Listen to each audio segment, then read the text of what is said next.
Come along while we turn this into this. Hello everyone and welcome back to the channel. I'm Anthony, the Eclectic Chef. Well, today we're going to talk about these bad boys. King Oyster mushrooms. That is, at least if we can steer clear of the obvious teenage schoolboy jokes about them. These mushrooms, which have been buying for years at my Oriental grocer, Lee International Foods in Chandler, Arizona, are great for one reason: texture. They don't break up even if stewed or braised for a long time. I use them also in meatless meals, and I'll show you the recipes I use first. Then we're going to stuff one with some ground pork and seasonings and cook it in the air fryer.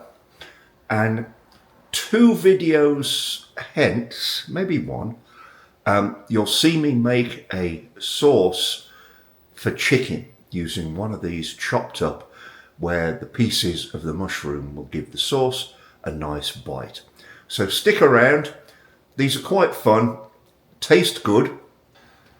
To find these, well, they're starting to pop up in places you might not expect. Keep your eye out at Trader Joe's. If there's an H Mart near you, you'll certainly find them there. Otherwise, just look for an South Asian supermarket and they'll have them. By the way, these are fully grown.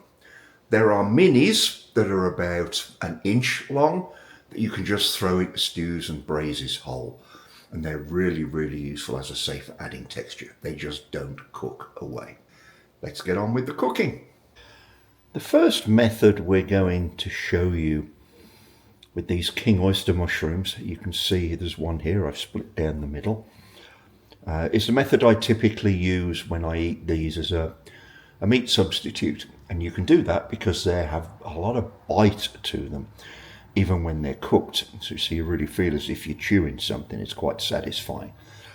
Is a pan braise. I'm going to show you this 2 ways.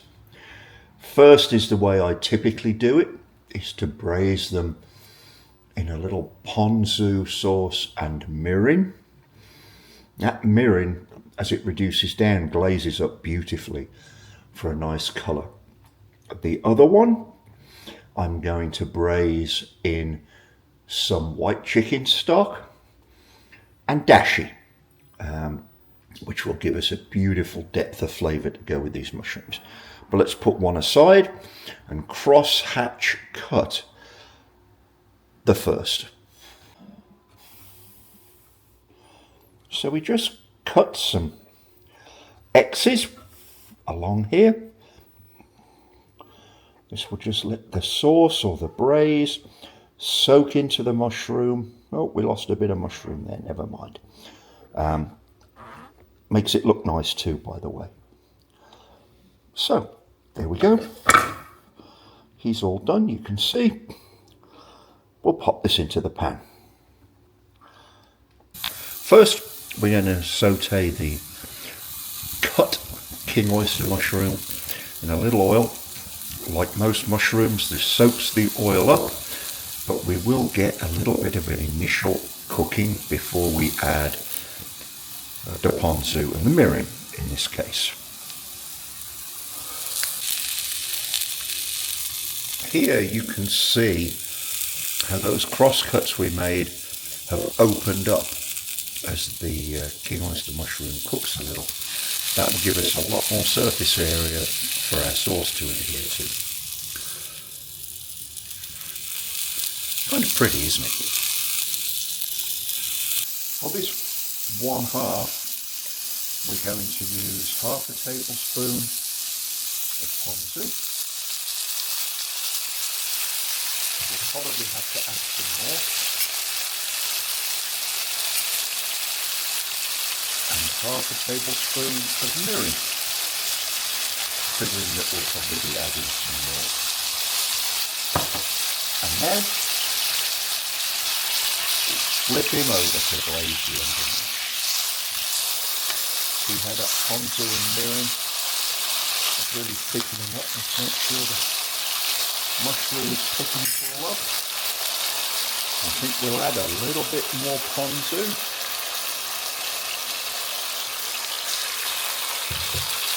And a little bit more Mirin.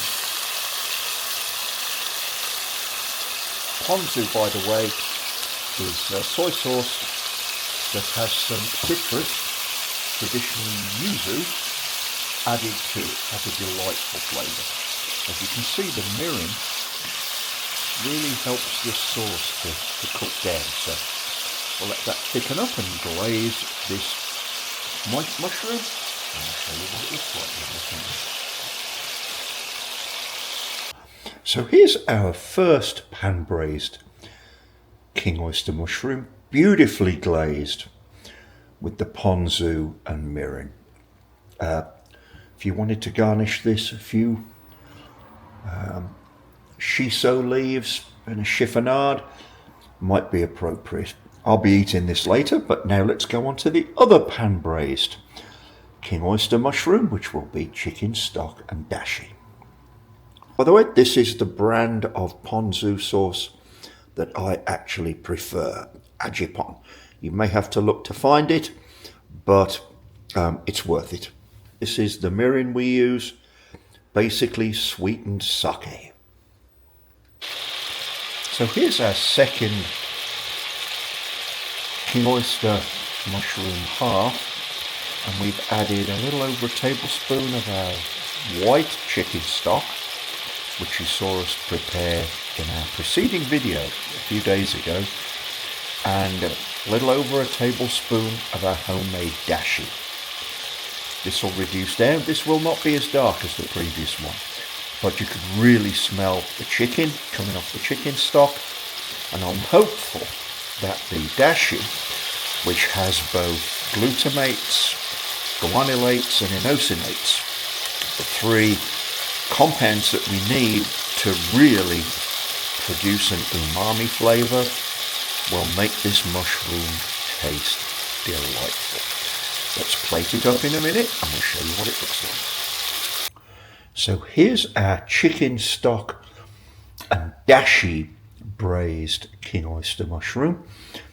Looks lovely, smells lovely. You'll notice it's not quite as dark as the half that we braised in Ponzu and Mirin, nor does it look as glazed because it doesn't have the sugar in this sauce that the Mirin glaze had. If you wanted to add glaze to this, I'd suggest just adding a little bit of sugar to the braising liquid.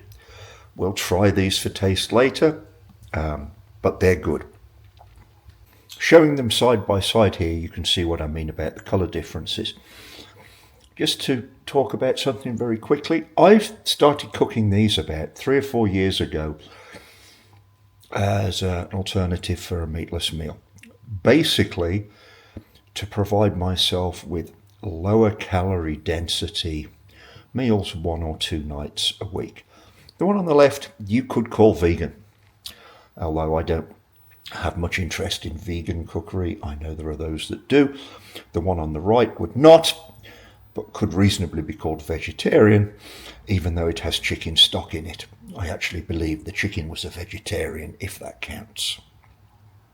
So, moving along to the stuffed King Oyster mushrooms that we're going to cook in the air fryer. These are the components of the stuffing. Some 70% lean ground pork. Want a fairly high fat content. I buy this at Lely again for making sausages, but the fat will run down into the mushrooms and keep them moist and soft while the topping cooks, while the stuffing cooks. So we had 70% lean ground pork, some Japanese shoyu, light soy sauce, a bit of corn flour, cornstarch, some garlic ginger paste, and a tiny splash of red boat fish sauce. We're going to work all this together with our hands, and then we're going to stuff or top is probably the more correct term, our King Oyster mushroom halves.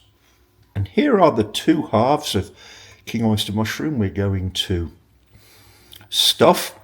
As you can see, we've cut a channel out of the middle of each one, and you can probably notice the crosshatch cuts, which I've made to allow the fat from the pork to run into the mushroom, both flavouring and cooking it. So I'll show you what these look like stuffed up. And here are our King Oyster mushroom halves after they're stuffed. You'll notice I try to cover as much of the top of the mushrooms as I can, stop them getting burned by the air fryer fan. That will also help the fat from the pork and the seasonings run down into the mushroom through those crosshatch cuts. Into the air fryer, I'm going to do these for 15 minutes at 325, then we'll take them out and see what they look like. Here are the two stuffed King Oyster mushroom halves. Total cook time at 325 was actually 20 minutes. And I want you to pay attention just for a second. 15 minutes of that was at bake setting, where the fan's going slower so the food isn't getting blasted with too much hot air. The last 5 minutes, I didn't adjust the temperature, but I put it on air fry. So now we've got a nice crust on the top of this pork stuffing. Sous chef's just come in and is eyeing these enviously, so I'm going to share with her and we'll see what they're like for lunch. So here's one of our baked stuffed King Oyster mushroom halves, served up on a decorative good luck Chinese plate. I'm going to eat this right now, and I'm pretty sure it's going to be delicious.